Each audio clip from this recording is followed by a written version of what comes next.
Sa isang pambihirang pagkakataon mapapanood sa Kapuso game show ni Dingdong Dantes na Family Feud ang mga host ng Kapamilya Noontime Show na It's Showtime.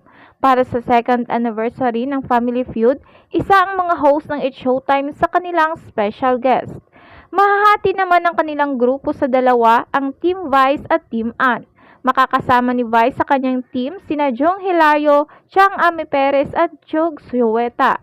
Habang makakasama naman ni Ann sa kanyang team sina Vong Navarro, OJ Alcacid at Dede Corpus. Wish granted naman para kay Dingdong ang paglalaro ng It's Showtime sa kanyang show.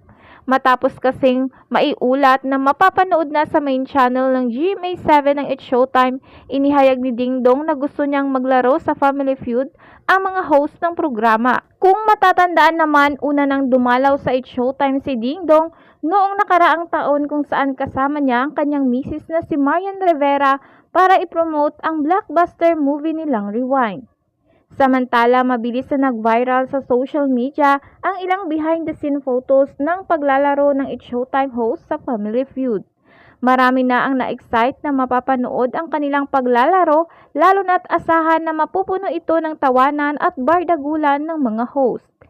Gayon din, hindi maiwasan ng netizens na isingit muli ang ex-girlfriend ni Dingdong Dantes na si Karil na host din ng It's Showtime. Hinahanap kasi muli ng netizens si Karil na matatanda ang absent din ng mag-guest sina Dingdong at Marian sa It's Showtime. Ngunit hindi na nakapagtataka na hindi kasali si Karil sa mga maglalaro dahil kahit ilang taon na kasi ang lumipas, sariwa pa rin ang kinakasangkutang kontrobersya noon ni na Dingdong, Marian at Karil. Sa mga hindi nakakaalam, mainit na pinag-usapan noon ang issue sa pagitan ng tatlo matapos akusahan ni Karil si Marian na third party ng hiwalayan nila ni Dingdong. Hindi rin nakakalimutan ng marami ang panayam noon kay Karil sa programang The Buzz kung saan nag-viral ang sagot niyang ngiti nang matanong siya ni Boy Abunda hinggil sa chikang buntis umano si Marian at si Dingdong ang ama.